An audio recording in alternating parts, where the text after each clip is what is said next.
you're widely considered the greatest wrestler ever to step on a mat. I actually have a 6-year-old son who started wrestling this year.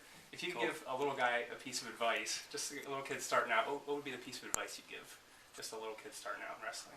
Well, I would just make sure that they're having fun, because wrestling's a tough sport, and if you're not focused on the right things, it's a lot of kids won't last very long. So you want to make sure they're having a good time and treating it just like any other recreational sport. And as they get a little older, then you pick up the intensity, but it's got to come gradually.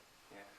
Is there anything you look for at that age in someone just starting out? Obviously, they're very young, but as being at the top of the mountain that you have been, is there anything you look for? What do you mean, like a recruit or something? No. Yeah. Can my son come to Penn State? No.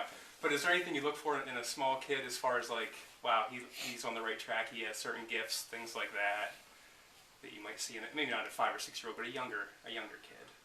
Yeah, it's tough in a young kid, but kids have natural gifts. Like good hips and flexibility and just a certain awareness. When they're on the mat. But more than anything, I think is just a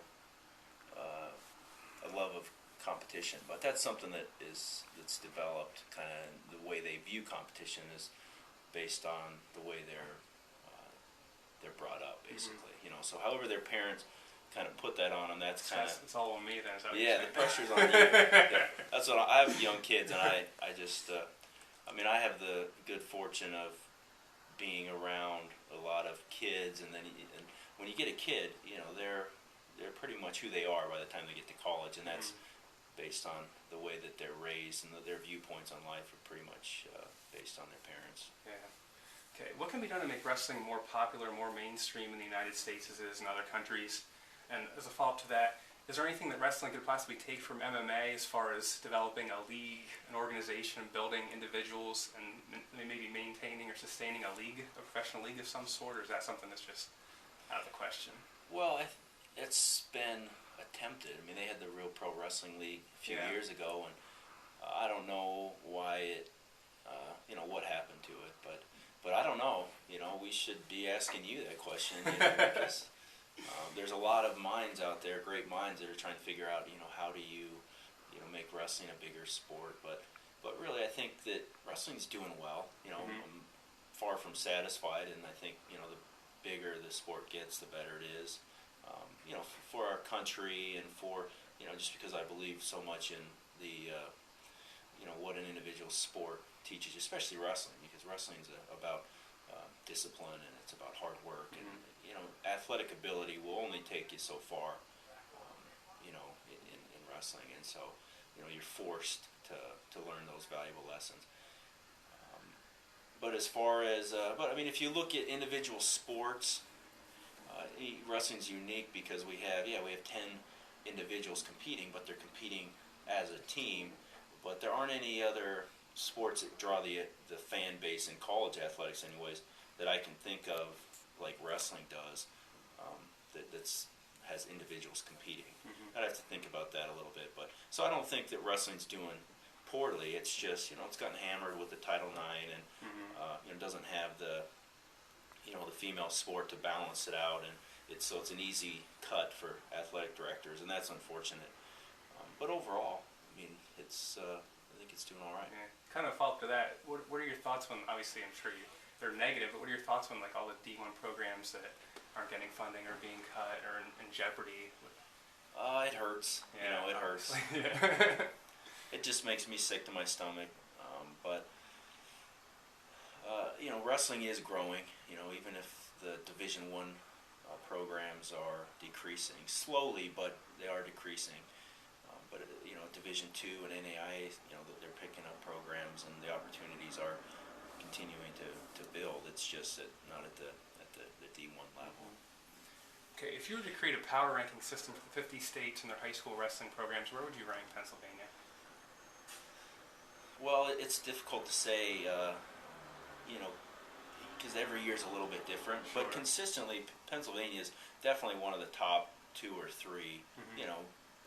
On a regular basis, I would think they're, probably number 1, just out of pure volume, and then anytime you have a state that has you have 15 Division I programs, something like that. I mean, that just all trickles down into the youth wrestling. You have great coaches, great programs. The kids are exposed to great wrestling, and that that trickles into high school wrestling. Mm-hmm. But each year is a little bit different. But there's a lot of great states, and obviously individuals can come out anywhere. Sure. I mean, I'm from Utah, and I think wrestling's strong in Utah. I mean, we aren't known for wrestling, but we've had some great wrestlers come out of there. Who else would you throw in the mix with Pennsylvania as the top 2 or 3 or 4 or 5 on a regular basis, obviously? Well, there's different ways to look at it. There's overall, quality of volume, and then there's just individuals. Mm-hmm. I mean, great individuals, like I said, come out anywhere. Mm-hmm. But Ohio has done very well. New Jersey's done very well. Minnesota's doing well. Oklahoma's doing very well. Iowa is doing very well. All those states have had a lot of great wrestlers come out of them over the years. But but that's something you just have. You can look at stats and get a pretty good idea of how many of the Division I All-Americans are from what states, and I don't have that off the top of my head, but I would guess it's PA, New Jersey, Oklahoma, Iowa, Ohio. Right. New York, it's not bad either. All the East Coast, not all the East Coast, but.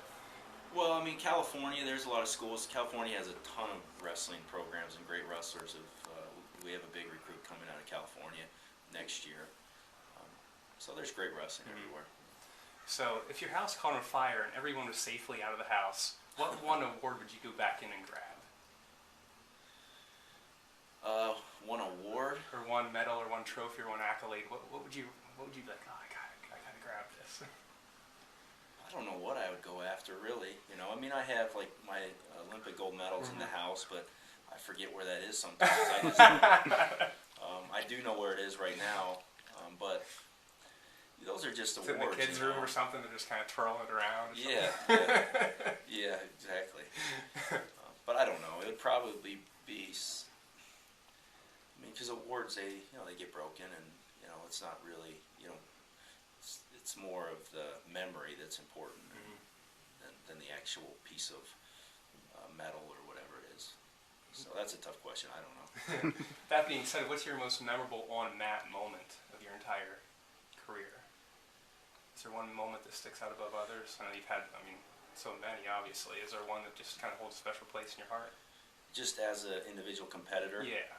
Well, the two moments are after my final match in college when I finished undefeated, and that was a great moment just because it's a 4-year span. You have summers in between, you have a lot of time to think about it, and then once it's over and things worked out like they did, it's just like a great feeling of peace, and that's how I would describe that. I mean, you're just at peace with the world and yourself, and that's the same feeling I had after winning the Olympics. And that lasts for about a week, and then you get back to reality. Yeah, what's next? Okay. You said in the past there are very few family meals where wrestling wasn't a topic of conversation. What was the most memorable wrestling conversation over dinner? I don't know. It's growing up. That's what we talked about, and going back. Even now, it's changing a little bit, but just wrestling is something that's been a big part of my family, and my dad's a coach, and he's always, I'm always trying to get advice from him, and I was actually just exchanging emails with him this morning over a couple ideas. But it's not like a hot, heated topic or anything. I'm sure we've had a few. Anytime you coach your younger brother, you're gonna hear it from your parents every once in a while when they're not, satisfied. But it's all been good. Wrestling's been a blessing to us. So what are the challenges of coaching your brother and then knowing that your parents are kind of in the mix as well? Is there a certain obstacle to overcome or a certain challenge that might be different than the regular athlete you would have to coach? It's definitely tougher to coach your brother. There's no question about that. Do you find yourself being harder on him, like a father would a son, maybe in a coaching environment, or not really. Does he care more? Not really. I think actually a little softer probably, just because, and really that's kind of what I kind of learned as a coach. Right when I was, first year I was a head coach, my younger brother was a freshman. Mm-hmm. And this is the first year I haven't had him on the team, and it's easier, you know.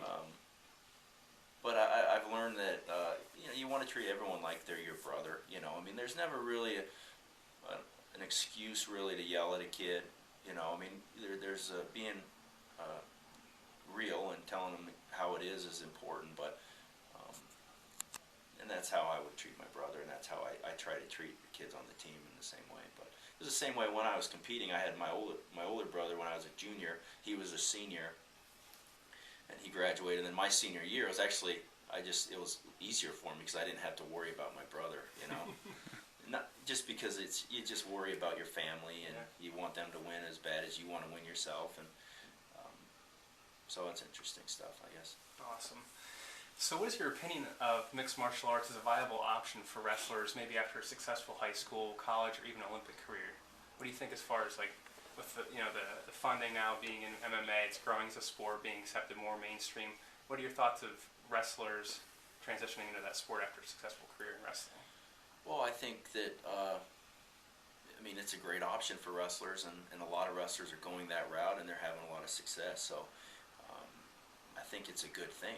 You know, I've heard, you know, people have said maybe MMA is not great for wrestling. I think that was originally, but I don't think there's many that wouldn't think that, you know, wrestling, or I mean MMA is actually promoting wrestling, and wrestling is now well respected as a, you know, as a martial art, you know, as a form of self-defense. So even whether that's kids, or I mean, it's stuff that people have known. You know, when you're talking about a kid wrestling, just like any other discipline, MMA discipline, you know, they're going to get self-confidence, but they learn how to, you know, a lot of that comes from learning how to defend yourself type of a thing. It's not the same as, you know, kicking somebody in the head or something, but, you know, if you can control them, take them down and control them, it's as valuable, probably. Absolutely. Joe Rogan, who's the big announcer in the UFC, Sure, actually said wrestling is the best base. If he was to choose one base to start, he said wrestling would be his choice as far as to get a, you know, younger person into the sport. So that's obviously very true. Did you ever entertain the idea of pursuing a career in MMA after either your collegiate career or your Olympic career? Were there ever any aspirations to jump into the sport? You know, not really. You know, I just when I came out of or I retired from wrestling after the Olympics, it was kind of like things were kind of already in place for me to jump right into coaching, and MMA wasn't as big. I mean, it's always been big, but it wasn't like now where, you know, I don't think anyway. So it wasn't really even something that I considered heavily. But I have a website, and that's the most you know, often asked question is, well, what are you gonna? Why aren't you doing MMA, or what are you doing? You know, it's just, you know, it's just not the way that you know, life opened up for me, I guess. So do you follow MMA as a fan, and if so, are there any certain fighters that you like to watch compete?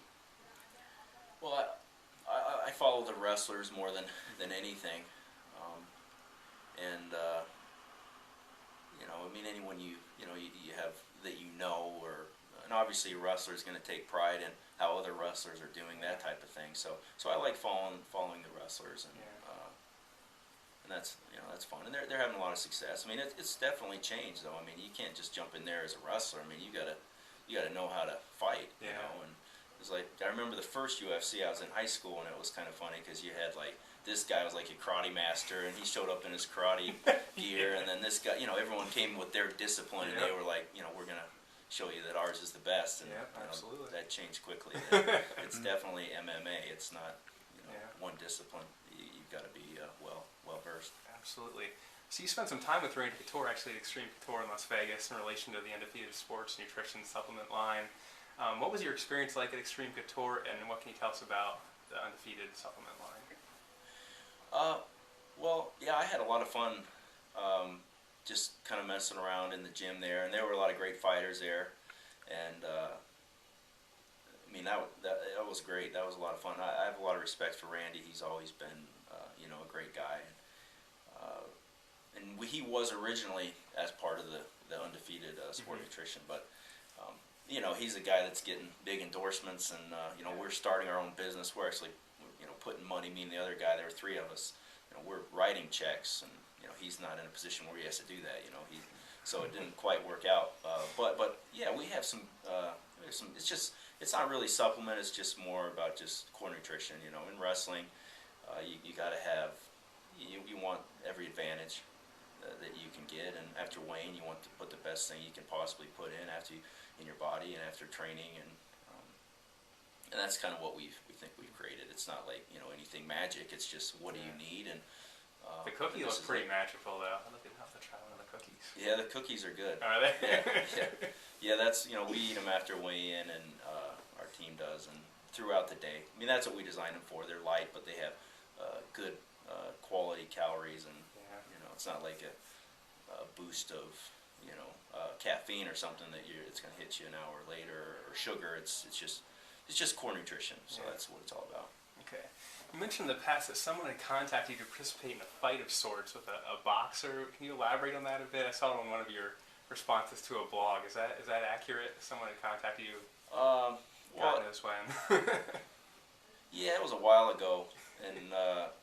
Can you name names, or is it just completely random people that were? Well, it was. I probably better not name names, I guess, but I mean, it's not even that big of a deal. I mean, basically, you know how they're, you know, Pat Miletich. He's a friend of mine, and he was just talking about he was going to fight a boxer, and he wanted me to fight a boxer, and it was an HBO thing or something, and they were trying to get it to go. I think he was. I don't follow boxing that closely, but I knew the guy wanted me to fight, and that was. I just. Would it be a name guy that people would know? Oh yeah, he's and it was entertaining. You know, the idea was entertaining, and it was be kind of a deal where just another challenge. It would have been fun, but nothing came of it. But yeah, that was the only thing. I mean, I haven't but I have never had anybody come in here and try to get me into fighting. They don't need they're doing pretty well. It's not like they're trying to go out and find people to fight. I mean, people are knocking on the door to get in the UFC and those types of leagues. But I know wrestling. That's what I know. So is there? You've probably done a million interviews. Conference calls, press conferences, phone interviews, in-person interviews. Is there any one topic that just hasn't been brought up in an interview that you just something you'd like to talk about? And I saw your artwork on your website. That looks pretty impressive. Is there anything that you're involved in that people just don't ask you about, that you're like, I wish someone would ask me about, this, or... Because I'm sure you get a lot of the same questions over and over and things like that. Is there anything? Yeah. Not really. I think everything's been... covered to death. Yeah. I mean, one of my favorite things probably to talk about is just kind of the mentality that it takes to, to reach your potential, basically, on a consistent level. And that's something I usually talk about on my website more than anything else, but yeah, I mean, I don't have anything special or anything. It's just I love what I'm doing, and as a competitor, I love to wrestle and love to compete and love to train and love the process of the whole thing. But now coaching is a whole different ball game. It's definitely a different challenge, and I think there's a quote Dan Gable said, once you've wrestled, everything else in life's easy, but I think he got that wrong. I think it's once you've coached wrestling, everything else in life is easy. So we can coin that phrase officially then, right? There you go. So is there I also saw that you're big into like motivational quotes, speeches, inspirational things. Is there any one quote that you kind of hold dear or refer to in a time of that you might be down or a tough moment? Is there any one quote or phrase or anything you kind of come back to? Well, the one that pops in my head, and this was one that my last year in wrestling, that I was kind of having a hard time and just getting motivated, and maybe my focus wasn't correct. Well, I know it wasn't, but just a real simple quote that said, ships are safe in the harbor, but ships are meant to go to sea. So as difficult as it might be, this is what I think, we're made to do big things, and with that perspective and that attitude, that's what it takes. Absolutely. So this interview, like I said, will appear in Tap Out Magazine. Is there anything we haven't covered you'd like to share with our readers? Anything that maybe I haven't thought to ask you that you want the MMA world to know about, yourself, the Penn State program, your legacy that you've left or are still creating as a coach? Not really. I just don't have a whole lot to offer the MMA. All I know is, like I said, I know one thing, and that's wrestling. And but I'm a fan like everybody else. MMA's. I used to think wrestling. I love wrestling because it's like the ultimate competition. It's one-on-one. But it's it's ultimate competition is MMA because it's basically who's the toughest, and one guy, like you said, is either going to tap or he's going to get his arm broken, and that's it. And that's competition at its purest. I think. Absolutely. That's all the questions I have. Okay. I really appreciate your time. Thank you so much. Yeah.